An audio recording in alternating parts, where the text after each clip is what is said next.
help out the Dr.Wily channel by clicking the sponsor button below. This way you can financially support us and get some cool perks in the process.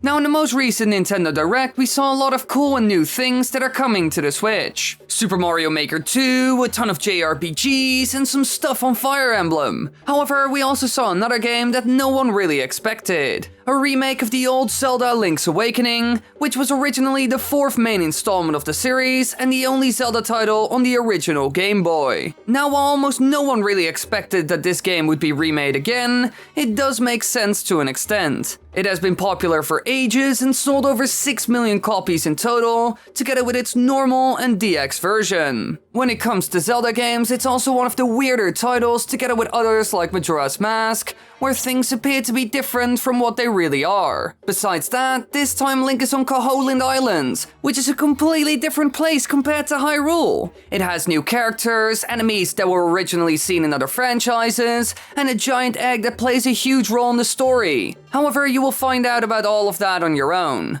All I will say is that the story of this game is quite good. But now it's coming to the glorious Nintendo Switch, and this year even. The art style is kind of similar to A Link Between Worlds, but even more cartoonish this time, kind of like those Funko figurines. It went from 2D pixel art to something more Wind Waker-like with 3D models, creating a 2.5D kind of look. Just like the new Super Mario Bros. Games. It's partially done with 3D assets, but as a whole it still feels like 2D and functions in a 2D space. However, since this game is coming out in 2019 and it has so much in common with other 2D titles like A Link Between Worlds, I started to wonder about something. Was this game even made for the Nintendo Switch? Could it be that this game was originally going to appear on the 3DS instead? Well, when looking at a couple of important elements, things become more and more interesting. First, let's look at the possible development time of the game. It's gonna be released in 2019, so we at least have an end date. However, when did they start to work on this title? How long has Nintendo or any other studio been working on this? Well, this is a bit of a tricky question to answer, since Nintendo usually doesn't talk about this kind of stuff. However, we do have some information on a couple of older Zelda titles and how long it took for them to be made. And oh boy, these numbers vary a lot. Let's take Majora's Mask 3DS for example, which Nintendo made with Grezzo. Now, since they made Ocarina of Time 3DS before this game, they could reuse a lot of the assets in Majora's Mask. The same happened with the original project after all, which saved them a lot of time, making a 1-year development cycle possible. So most of you would say, wow, then the same probably happened to the 3DS game. They had a ton of assets ready after all, right, Wily? Well, no. While almost everyone would think that it took them a very short amount of time to make the entire game, it actually ended up being more than 4 years. Now, it's unknown why, but it did happen. They said the development started on June 16, 2011 and ended on February 13, 2015. So you would imagine that all Zelda titles must take ages to make, right? Well, not really. It depends. Another Legend of Zelda game for the 3DS called A Link Between Worlds only took about 2 years to make. Well, that game was built from the ground up and even introduced a lot of new elements. The development of this game was even halted several times due to the members being drafted to other Nintendo 3DS or Wii U projects, as well as Skyward Sword. Sure, the wall merging ability was already conceived in an early prototype made in 2010, but still they had a lot more to work on and did it all in 2 years, with interruptions. So it depends really. One of the shortest ever seen in the entire franchise was Majora's Mask, which was about a year, and one of the longest was Breath of the Wild, which took like 6 years. This means that it's 100% possible that this game was in development long before the launch of the Switch, and back then, the 3DS was Nintendo's main focus. But if this really was a 3DS title originally and later moved to the Switch, then could the engine even run on this new console and create the enhanced graphics seen in the trailer? The 3DS runs the game on 240p 60fps after all, while the Switch is running this at 1080p 60fps. Well, it actually can, and makes for a gigantic difference. On YouTube, there are tons of videos showing off 3DS games running on a PC at 4K 60fps even. A Link Between Worlds, for example, looks stunning. So even if Link's Awakening was originally a 3DS project, then turning up those graphics would certainly do the trick, combined with some more details added. However, can a 3DS game even run on the Switch? Well, yes.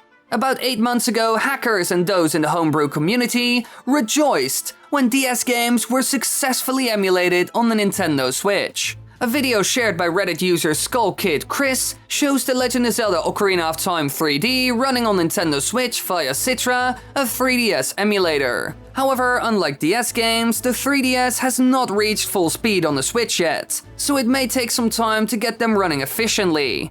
However, after almost a year, I'm quite certain they run a lot better now. And even if there were some minor problems, then Nintendo can always fix that. They made the engine after all. However, would Nintendo even do something like this? Taking an already in development 3DS game and changing it so they can release it on the Nintendo Switch? Well, yes, they have done so a lot of times. Both changing a game to release it on the next console and even reusing engines. Take The Legend of Zelda Twilight Princess, for example. Here, both of these things ended up happening. The game was originally going to be the Wind Waker 2, however Nintendo noticed the sluggish sales of the new, more cartoonish title, and therefore changed the game to something more mature. Basically a sequel type of game to Ocarina of Time, or at least similar to it in a lot of ways. But despite this major change in tone, they still used the Wind Waker engine with some modifications here and there. What also happened with that title is that they released it both on the Wii and the GameCube, mostly because they wanted to invest more into the new console, but also didn't want to betray the people who bought the previous one.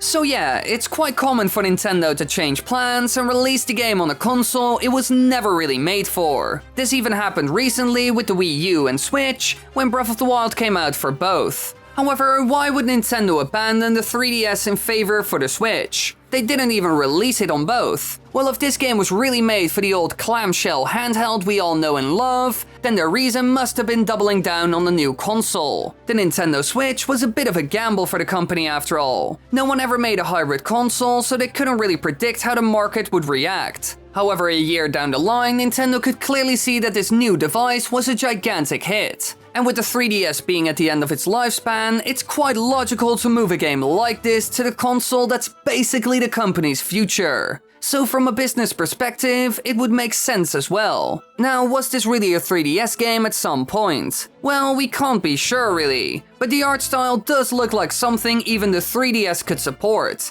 And after looking into all of it, it certainly becomes possible. Luckily enough, no matter if this game was really a 3DS title originally, it won't really change the game. And it could also be that it never was for the 3DS. Maybe it just looks that way, or even reuses some parts of the A Link Between Worlds engine just to save time. Or, in the future, Nintendo will tell us what really happened.